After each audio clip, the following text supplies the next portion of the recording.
Hello everyone, তোমরা সবাই কেমন আছো? আশা করি সবাই ভালো আছো। আয়ুষী লাইফস্টাইল চ্যানেলে সবাইকে স্বাগত জানিয়ে ভিডিওটা শুরু করলাম।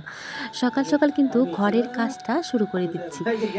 এদিকে দেখো, আমি কিন্তু সকাল সকাল কাজ করছি। সকাল সকাল কিন্তু উঠে ঘরটা ঝাড় দিয়ে নিচ্ছি। তোমরা তো কয়েকদিন আগে দেখেছো যে শোকেসের নিচে একটা কাপড় দেওয়া হয়েছে। কাপড় দেওয়ার কারণে কিন্তু অনেক নোংরা জমা হয়েছে। নোংরাটা আর ঝাড় দেওয়া হয় না। তো আজকে সুন্দর করে ঝাড় দিয়ে নিলাম, আর ঝাড় দেওয়ার পরে কতটাই ক্লিয়ার লাগছে। ঝাড় দিয়ে নিলাম, ঘরটা ঝাড় দেওয়া আমার একদমই কমপ্লিট হয়ে গেলে বাইরেটা ঝাড় দিয়ে নিব। আর বাইরের অবস্থা তোমরা তো দেখতেই পাচ্ছ, এই 2-3 দিনের বৃষ্টির কারণে কিন্তু বাড়ি ঘরের অবস্থা আবার বেশি খারাপ হয়ে যাচ্ছে।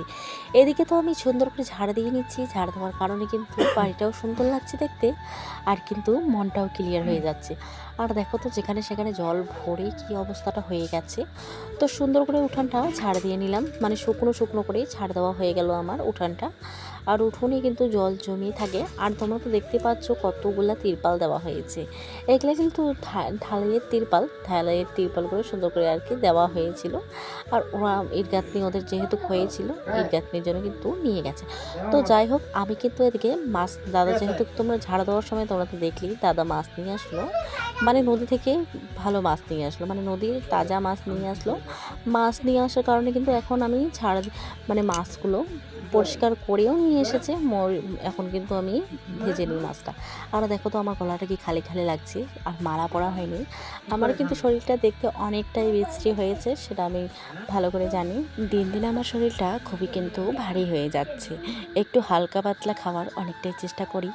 আর তেল মশলার জিনিস তেল মশলার যদি সবজিটা বেশি করে খাই, তাহলে কিন্তু ফিগারটা আবারও বেশি ভরে যাবে।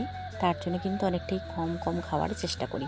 তো যাই হোক, এদিকে কিন্তু আমি আজকে কিন্তু সারাদিনেই, কালকে যেহেতু ভারী অনেক কিছু খাওয়া হয়েছে, তার কারণে কিন্তু আজকে আমি হালকা কিছু খাওয়ার চেষ্টা করছি। সকালে যেহেতু আমি ডাল, তারপর হলো করলা আলু ভাজা করেছি, করলা আলু ভাজা এগুলো কিন্তু খেয়েছি, আর ডালটা খাওয়া হয়নি।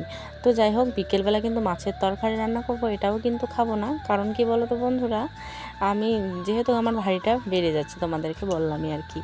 তো তার জন্য আমি কিন্তু হালকা কিছু খাওয়ার অনেকটাই চেষ্টা করি। এদিকে কিন্তু আমি পেঁয়াজটাও কুচি কুচি করে কেটে নিচ্ছি, যেহেতু আমি শিলনোড়ায় বাটাবাটি করব। তো যাই হোক, এদিকে আমার মাছ ভাজা কমপ্লিটের দিকে, তারপরে কিন্তু আলুগুলোও বসিয়ে দেবো, মানে ভাজতে। আলুগুলো ভাজা করে নামিয়ে নেব।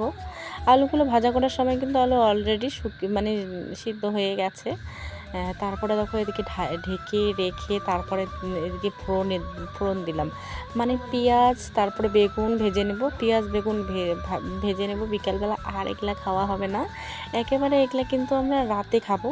তো যাই হোক, বেগুন ভাজা, পেঁয়াজ ভাজা, লঙ্কা ভাজা আমার কমপ্লিটের দিকে। এখন কিন্তু আমি কড়াইয়ে বসিয়ে দিলাম, মানে আলু ভাজাও কমপ্লিটের দিকে। এদিকে দিয়ে দিলাম আদা বাটা, রসুন বাটা দেওয়া হয়নি, কারণ মাছের তরকারি রান্না করবো, তো তার রসুনটা আর কি এখানে দিলাম না, মানে মাছের তরকারিতে রসুন দিলাম না। আদা বাটা, পেঁয়াজ বাটা, তারপরে রয়েছে এদিকে লঙ্কা বাটা, জিরা বাটা, সব কিছু কিন্তু বেটে দেওয়া হয়েছে। বেটে দেওয়ার সুস্বাদুই আলাদা। মানে বেশি বেশি করে জিরা এনে যদি মিক্সার মেশিনে না, ওটাও তো কারেন্টের মধ্যে পড়ে যায়। এদিকে বেশি বেশি করে জিরা এনে আমি যদি শিলনোড়ায় বেটে যদি রেখে দেই, মানে শুকনো শুকনো আর কি, শিলনোড়াটাও শুকনো থাকবে, তার মধ্যে জিরাটাও আমি শুকনোই যদি বেটেই রেখে দিই কৌটোর মধ্যে, তাহলে কিন্তু অনেক দিন যাবে। এদিকে কিন্তু স্বাদও হবে আলাদা আলাদা রকম আর কি। এদিকে যে জিরাগুলো এনে যে আমি বাটাবাটি করি না, সেন্টটা যে এত সুন্দর বের হয়, কি আর বলি তোমাদেরকে, বলে বোঝাতে পারবো না। মানে যারা যারা বাটা মশলা খায়, তাদের কিন্তু সব সময় শরীর কিন্তু সুস্থ থাকবে। আর যারা যারা যে এরকম করে বাটা মশলা খায়, তাদের কিন্তু কয়েকদিন পর পর আর কি পেট খারাপ হয়। আমি দেখি কয়েকজনকে আর কি দেখি। আর আমার বড়মশাইরও কিন্তু সব সময় পেট খারাপ হতেই থাকে, মানে এই যে গুঁড়ো মশলা খেলে একটু যদি লঙ্কার গুঁড়ো যদি বেশি করে দেই, আর বেটে তো আমি মাপ মতো দেই, তার জন্য কিন্তু হয় না আর কি বেশি ঝাল ঠাল।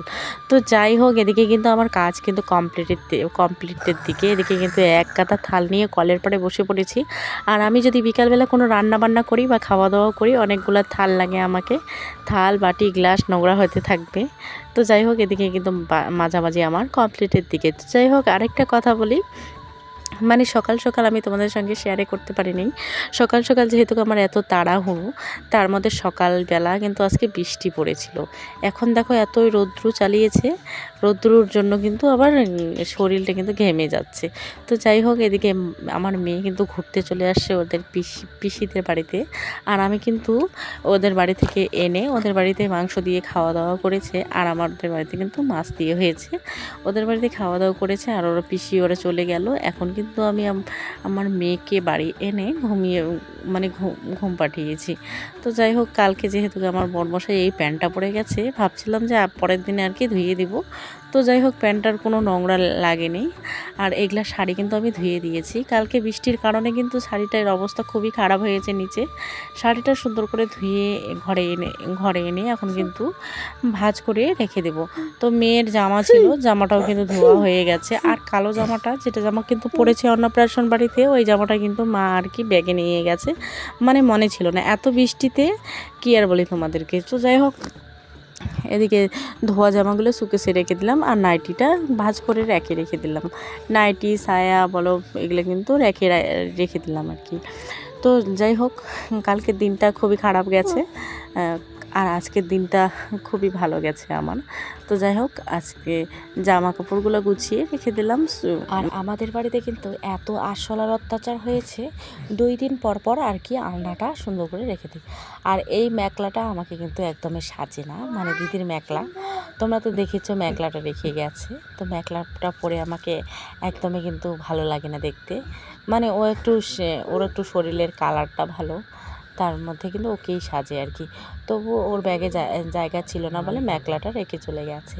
তো যাই হোক, আমি কিন্তু এদিকে ঘরটা সুন্দর করে ঝাড় দিয়ে নিলাম। এই বিছানায় এদিকে বাপ মেয়ে মিলে কিন্তু ইয়ার্কি শুরু করে দিয়েছে। আমি যেহেতু দিনের বেলায় রান্না করে রেখেছি ভাত, মানে ভাত রান্না করিনি, তরকারি রান্না করা হয়েছে। এখন কিন্তু আমি শুধু মানে এখন আমি খালি তো ভাত রান্না করবো, তাহলে হয়ে যাবে। এদিকে দেখো, এই যে আমার হাজবেন্ড।